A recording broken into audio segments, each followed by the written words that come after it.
Mishnanet, Inchesh Casey, Lil Watimkan. Good morning, everyone. My name is Casey Gabriel. I reside in the Lilwat Nation of the Statlium Territory. As Lily had mentioned, I am a volunteer at large in my community. I am a member of our volunteer fire department.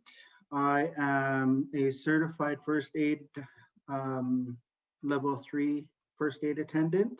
I am a certified swift water rescue technician, first level. I'm also a member of our emergency operations centers team. So I helped a lot out with the whole COVID pandemic that had hit my community. And like Lily had mentioned, I'm a cook for the community when time comes in, when we are in need of time to gather and support a family that's laying a loved one to rest. Thank you, Wes Jackson, for the welcome song. As Lily had mentioned, we are neighbors. I had the honor of working with Wes, so when he came up to Hitloa Community School when I was first introduced to Preparing Our Homes program. So again, thank you. And thank you, Lily, for this opportunity via Skype or whatever, Zoom, however people connect in the World Wide Web nowadays. So yeah, we'll jump right into my presentation. I was first introduced to Preparing Our Homes in, I believe it was 2015 or 16. I was an education assistant at the time at our local community school, and we had the opportunity to work with Wes, Lily, and Jonathan, who had come to the school, and ran a program.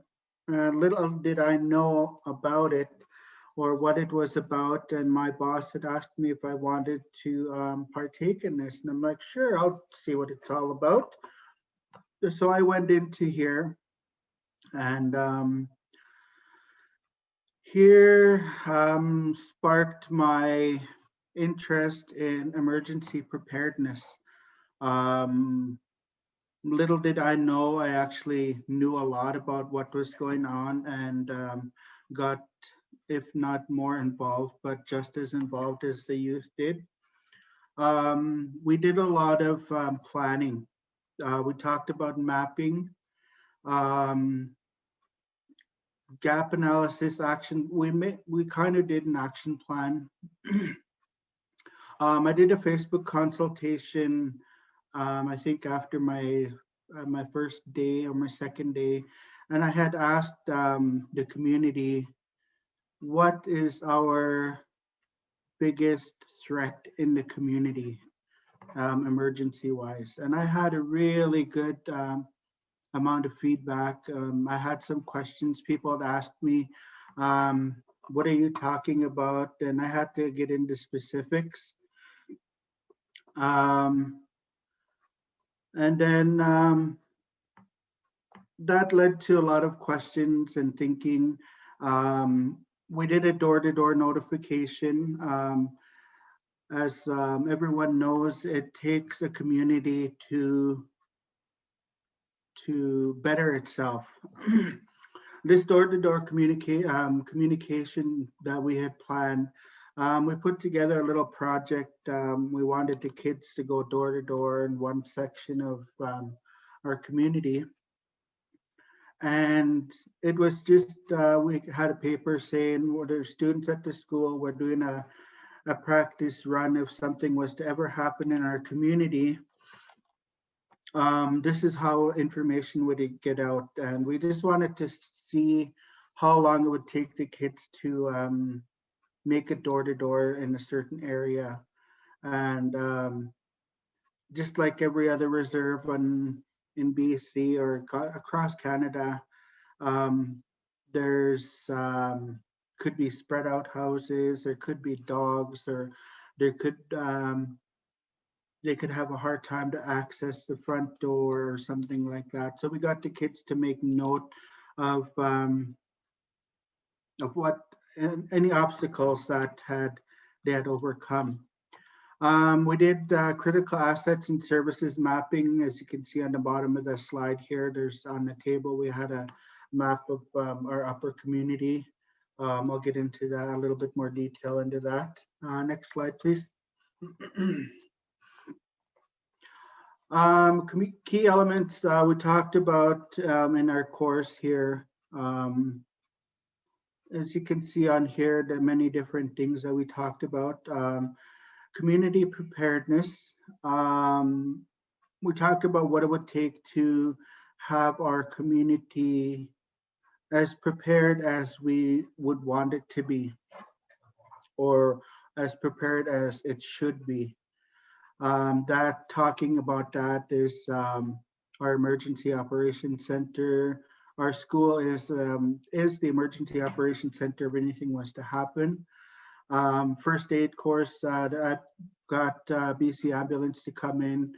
The kids took a first aid level 1. To some of them, it was refresher course. Some of them got certified for the first time, possibly in their life. We did a firefighting boot camp. We did a herbology and traditional medicine talk. We talked about food preservation, elder stories, asset mapping, hazard mapping, personal preparedness, and family preparedness. Next slide, please. Here's our participatory hazard and asset mapping. Here, we got the kids to take pictures of and post on our map of major buildings in the community. We got the fire hall in the top right-hand corner. In the middle there, we have the youth center. The bottom right corner, we have our Chipun. That's our store, our community store. The very bottom middle there, we have our school. In the middle left there, that's a picture of my house. I lost my first house to a house fire back in 2012. And me being on the volunteer fire department, I had to fight that fire. It was very emotional for me. Thankfully, there was no injuries. Our neighbors had lost one cat. They took that really hard. And the top center picture there, that is our elders complex, I believe. We have a health center up in our area. We got the kids to map out where they resided in our community. And we talked about any, if any disaster was to take out our major access roads, what would we do? Where would we go? How would we access our neighboring community for groceries if our grocery store had run out of food and such? How would our clinic, our health center be restocked?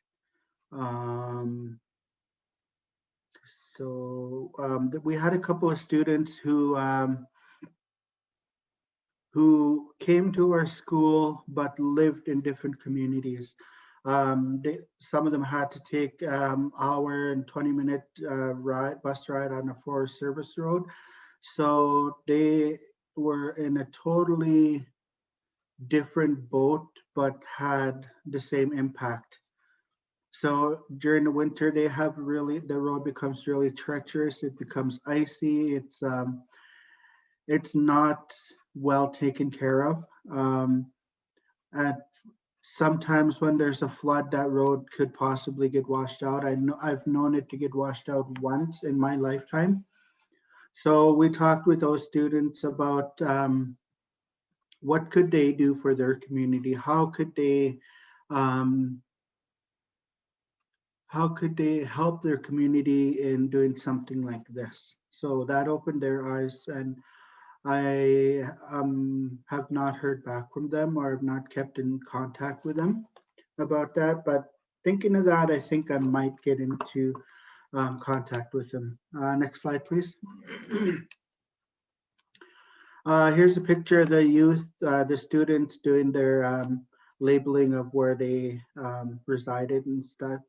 Um, they were really they were seemed to get really involved in this. They took it, I'll say, jokingly serious because they're like, well, we live on a mountainside. What's the worst that can happen, kind of thing. So I talked to them about, well, you said on a mountainside, what if the mountain comes down? Then what do we do? Where do we go? What happens if our fire hall gets crushed by a big rock and there's fires? So those are the kind of things that we talked about. I forgot to mention the youth in this program were students from the ages of 13 to 18. So yeah, next slide, please. Like it mentioned, our community school is the emergency operations center. If anything was to happen, if we had a big natural disaster, our lower community would then be relocated to family members up here or to our school. And just like any other emergency operations center, there is emergency bins that have any papers that need to be filled out by the participants, signage, candles, radios, rope. So when we went to look for these bins, I talked to our administration and said, hey, look, we want to do this. We want to inventory what's in the bins, how old it is, what is needed. And they're like, well, what bins are you talking about? I'm like, okay, well, this is our emergency center. It needs bins. So I talked to our custodians, I talked to our maintenance guys, and they finally told me that it was outside in our storage shed. But these bin emergency bins should have been stored in a place that's easily accessible and where everybody knows where they are. So I was like, well, they shouldn't be out there because what if something was to happen? So I had to actually dig them out from the very back corner of the shed, and there was 4 bins in total, I believe. So the students and I and my assistant there, Sandy, on the right-hand side of the slide, we took everything out of the bins. We labeled, made checklist of what's in the bins, what needed to be replaced. An example of aging, excuse me, an example of the age of stuff in there. We went to check the rubber gloves that were in there.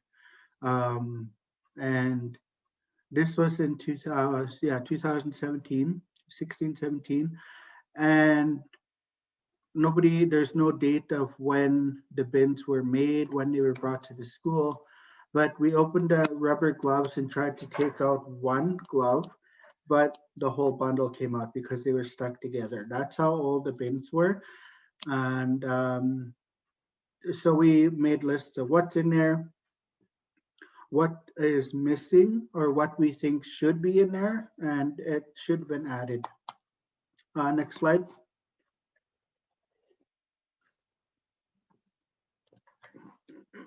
Okay, here we got the students to, well, at first when we did the program, I got the students to talk about what's the difference between risks and hazards. To them, they thought it was pretty much the same. So I said, they are in a way, but they're not. So I asked them to pull out a dictionary or pull out the phone and look for the definition of hazard and risks. So here we got them to list hazards on paper. And I don't know if you guys have read this, but when we were talking, somebody had mentioned disease or a pandemic. I think Sandy mentioned pandemic. And they're like, oh, that'll never happen. But look at us now. We're in the middle of a worldwide pandemic and we're all locked down in our communities. Who would have thought that would happen? We also laughed about no Wi-Fi because heaven forbid the Wi-Fi kicks out and everybody goes into a panic and the world's coming to an end. Zombie apocalypse. Some of the stuff we have had happen here. One road washout is on this list, I believe. On our reserve, we have a lot of dogs, so you'd see a bitten by a dog on there.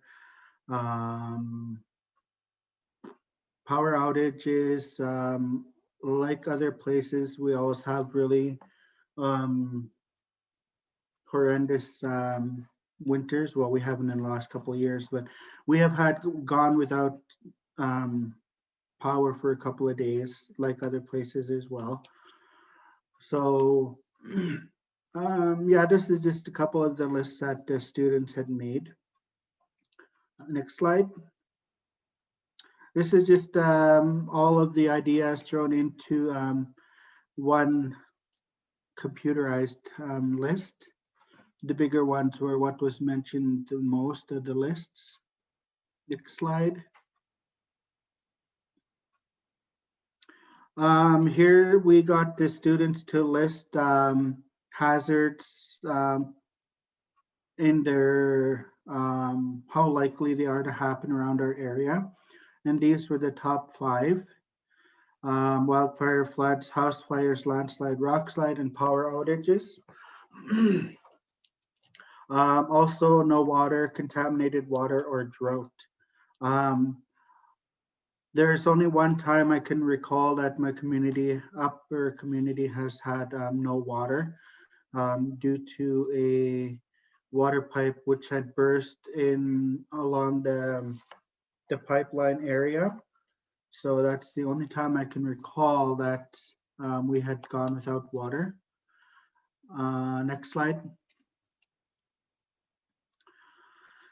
These are the signs that were in those emergency operations center bins. Some of them we found did not fit our community and weren't needed, but we did keep them in there. We also talked about on the side there, the backup generators and secondary access road. Now, most of our buildings are built and up to date. Some, like a few of them, have backup generators, but not all. Secondary access road. In doing this program, I found out that we have 2 access roads to go in and out of our community, and our main road, which continues down into a provincial highway. And then our secondary access road, we had found out at the time that it was blocked by a big boulder.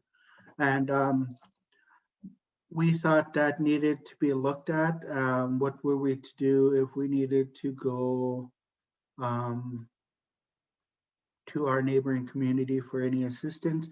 It is only accessible by 4x4 or high vehicles. And I think Lily and I at the time had written to the government to say, hey, this is what's going on. Why is this road blocked? And we got pictures from our safety, the guy who did the presentation is now our community safety liaison officer. Next slide. Here we got the kids. We had, what's her name, Heather Murdoch. She came in, she's a student who is doing, let me look at my notes here. Where's my mouse isn't working. Heather Murdoch is a student at UBC who's a flood risk, becoming a flood risk engineer.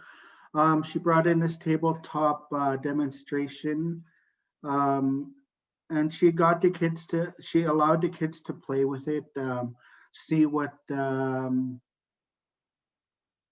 happens when it floods. So they brought in, you can see there, the students are adding pictures of water. I was not at work that day, so I didn't really get to partake in that one, but apparently the kids had a lot of fun with it, and they took an interest to it as to why and how floods happen. So Heather Murdoch was, yeah, she's a student at UBC. Thank you to her for coming in to do that. Next slide.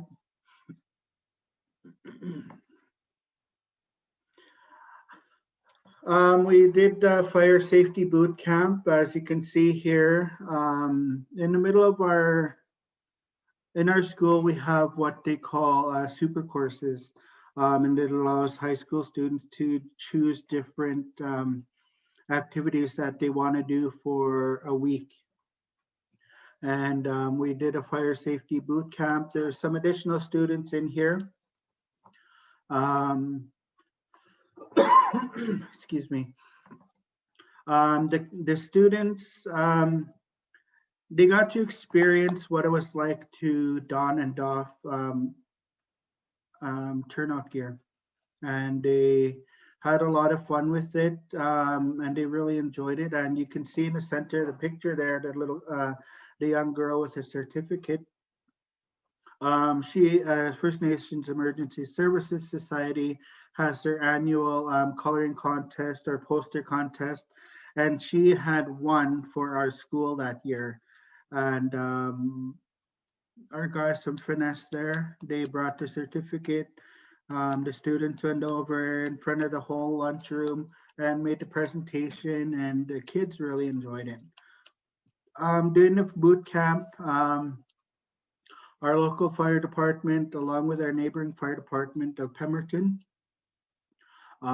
we allowed the kids to experience a few of the things that firefighters do.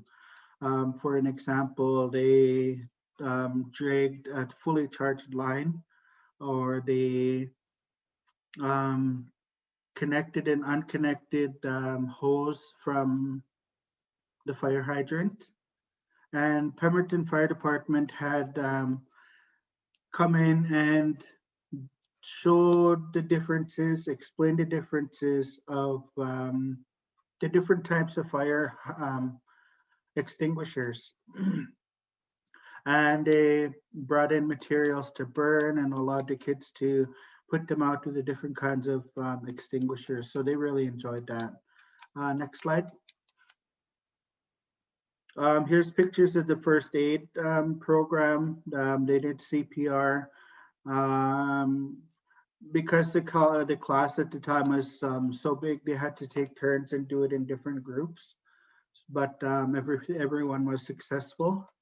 And the kids also got to experience what it was like for a first aid attendant to look for a vein in the arm.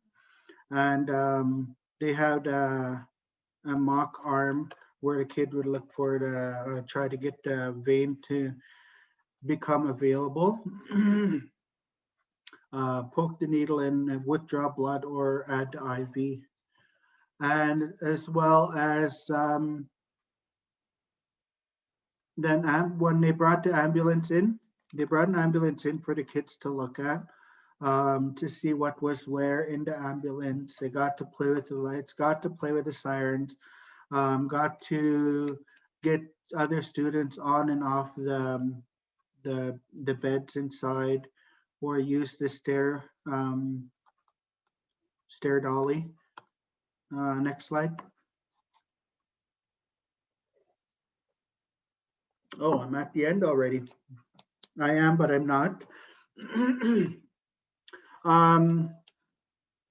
During the firefighter boot camp, we had a couple of the youth that had become interested in becoming a part of our fire department. So we started um, junior firefighters, as legally we can't have them on our fire department. So they're there, they learn, they do practices with us. And that's me in the picture there, in the top left-hand corner. Annually, there always tends to be a big grass fire in our lower community. And last year it got away, and it got away good. Gratefully, no houses were taken, no lives were lost, no livestock were injured.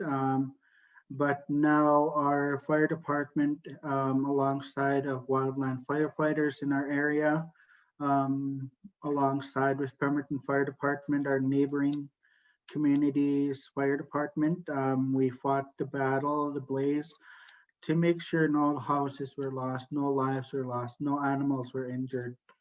We were at that fire for a good 14 hours that day, I believe. It started in the early morning and we went late into the night. So that's just something that we go through annually.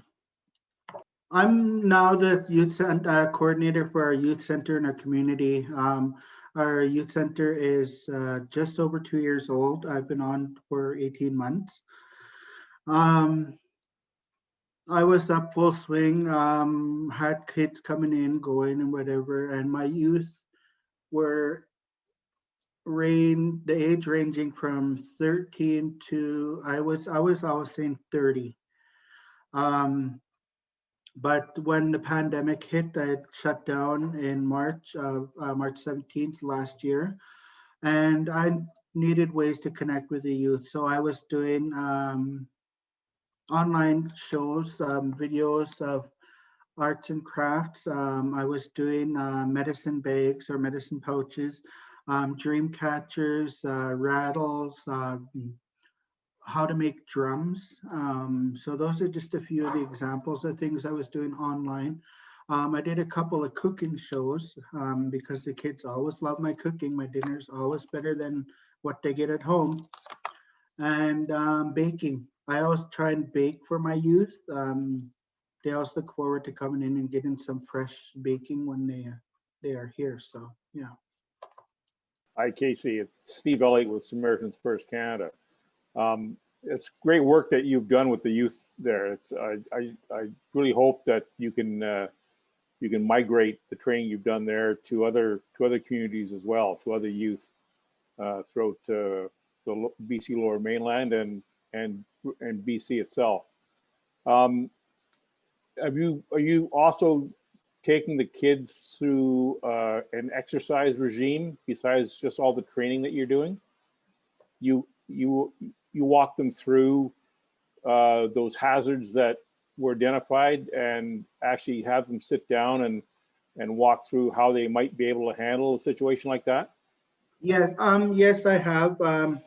We during one of the classes, we took some material from Masters of Disasters. It's a website of the government of Canada, and there's booklets in there. And we sat down and we talked about what the disaster is, how likely it is to happen in our community, and what we would do if it was to happen in our community. One of the things was flooding. It's flooding in our areas pretty annual as well. So one of the things we do there is our community comes together, and I've been doing my best to get the youth more involved in helping with sandbagging or helping with preparing food or drinks for the volunteers, because not everybody is capable of helping with sandbags or machines or any kind of thing like that. Hi, Casey, Mary from Canadian Red Cross. Thank you so much for your presentation. It was so, yeah, it was wonderful. A question I have is based around the involvement and the connection between the senior members of your community, like the elders. And we know, those of us who work in community, we know that how important it is to connect and weave everything that you're doing from the youth to the elders. And I would love to know kind of what that involvement looked like. And yeah, maybe you could share a story about that, because that is such a powerful part of, I can imagine, any community driven effort. And I know how strong Lillooet community is. And so, yeah, I would just love to hear more about that. Thank you. Yeah, thank you for bringing that up. I failed to mention that one of the days we had, actually a couple of days, we had a couple of elders come in. One of them, he is a, what is his job title? He works for the band. He knows a lot of our traditional markings, but yeah, he came into our community, our class, and he talked to the kids about what the elders did back in the day when there was emergencies, how they traveled, if they went on foot, if they went by horse, if they went by train one day and then come home the next day. This guy, he's a cultural technician for the Land and Resource Department in our community. We had him come in and talk to the students about what he knew about what the elders did in the past, how they handled emergencies. And one thing that we got from that is, just like now, they came together and helped a lot of volunteering, a lot of cooking. Nobody was the boss. Everybody just knew what they had to do.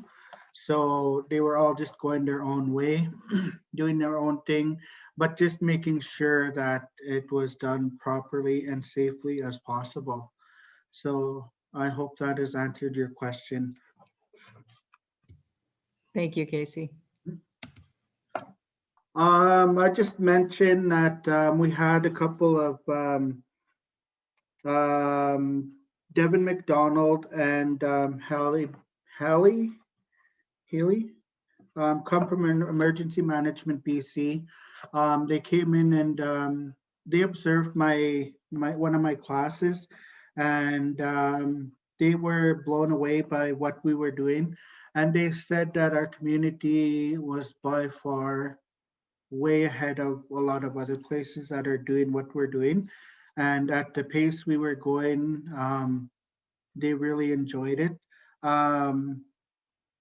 There was a time where we were talking about grab and go bags. And our kids in our class, they decided they wanted to call them gag bags, grab and go. So we made that official for our community, I guess. And we talked about what it was to get together a gag bag, what was needed, how much food, how much water per person, for how many days. And lo and behold, Devin and Haley had sent us from EMBC a gag bag for every student in our classroom. So for that remainder of that school year, they kept them in their locker. At the end of the school year, they were able to bring them home and keep them on their person. And then not too much longer after that, they had sent our group life straws.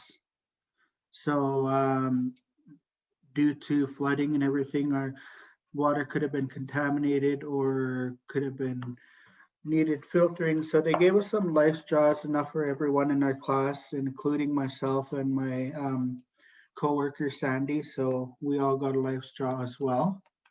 A herbologist come into our class as well, Sheila Bacady. She is a second generation herbologist. She came into the class and talked about the different plants and herbs in our area, what was edible, what was used for medicinal purposes.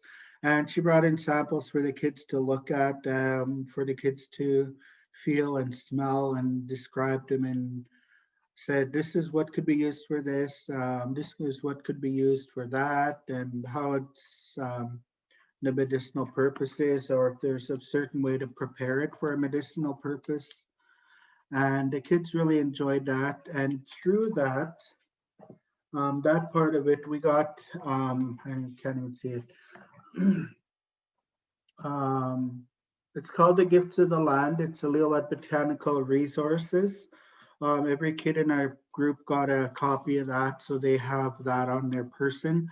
It just goes through all the medicines in our community that's available. It goes into the settler descriptions and descriptions from our people. So that's just a couple of the things that we had talked about. Casey, just one more. The kids that you taught, have they become your program champions now in the community? Can they take it out to the whole community and not just leave it up to you to do? A couple of them have. There's just like every other community, our families, like we have family groups. Like myself, I'm I don't want to say the head person in my family, but if something happens, everybody in the family comes to me with questions, or if I have information that needs to go out to my family, I bring out that information. So there is some students that are youth heads of the family, I guess I would call them. Anything that I pass on to them, I'll say, let your family know, or show this to your family, or explain this to them. So yeah, they do. I do have some youth that are youth heads of the family, I guess.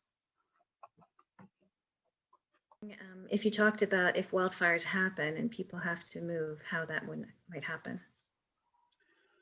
Wildfires in our area, we thankfully have not yet had a wildfire extremely close to our houses, but in our neighboring community of Pemberton, just last year and the year before, they had wildfires in their valley.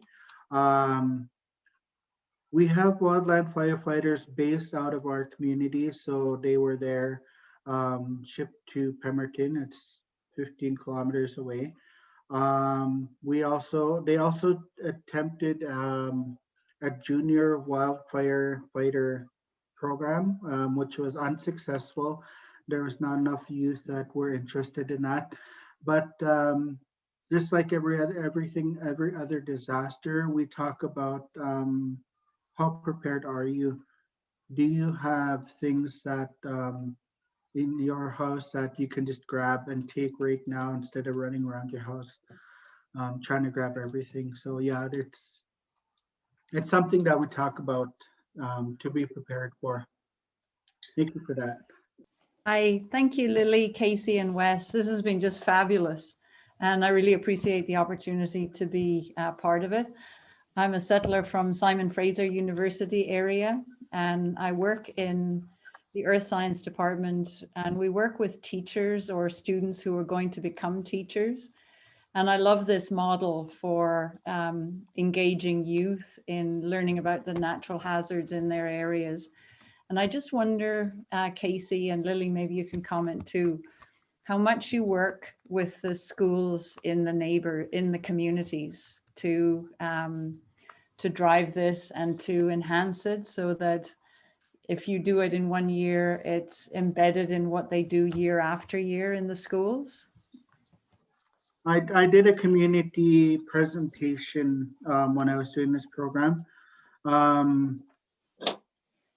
I offered a 4-person 72-hour bag, hoping it would draw a lot of people in to see what I was doing, to see the work that I was doing.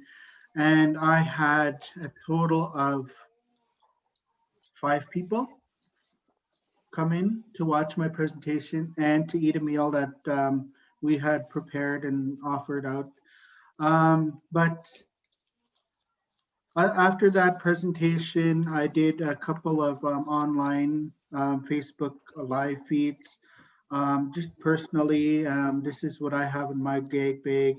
But I have not reached out to our our community, our public schools. We have a high school and an elementary school in Pemberton. I have not reached out to them or about their emergency preparedness or how prepared or not prepared they are. So they do have their own emergency operations centers team. I don't know if they have anybody that does school presentations or community presentations like that. I hope that answers your question. Thanks very much. I have a question as well, if that's all right. Thank you to everyone for your work in Lillooet and with everything for preparing our homes. It's been really lovely to hear how the program has worked. I'm wondering about, the fact that there was a pandemic this year. So Casey, I think it's really indicative that you kept in touch with youth and you had a way online virtually of actually coming together with them. How do you think that having the workshops and having the training for emergency preparedness has maybe assisted youth during the pandemic, maybe even emotionally? Because I think a lot about how for teens or for kids, the like the social and emotional side of living through this pandemic can be very hard. So I'd be really interested to hear. Thank you, Kate. That's really good points you brought up about the youth's feelings and how they're feeling personally. Being on our emergency operations centers team, I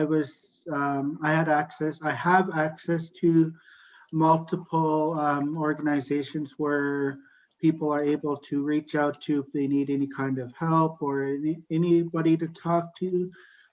Excuse me, via chat or Zoom or phone call or text messages, or the person is able to meet up for face-to-face but socially distant as well.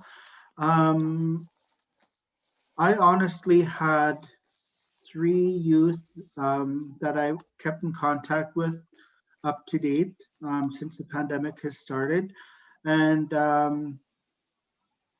it was hard at first, but knowing that I had the resources available, what resources were available for every youth, like everybody's different. So one of them was unable to do Zoom. One was online or chat online, or there's one of them that was preferred to do talking over the telephone. So those are the 3 that I really kept in contact with. So having the resources available for me to give to the youth made it a lot easier in my position. And doing the online arts and crafts, I felt was really, it was slow at first, but it became more popular as they needed things to do. They needed things to keep their mind busy. They needed things to keep their hands busy.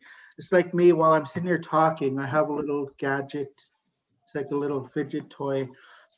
Keeps my mind from wandering, and it keeps me sane, I guess. So just being able to have things that are readily available. So yeah, I hope that answers your question.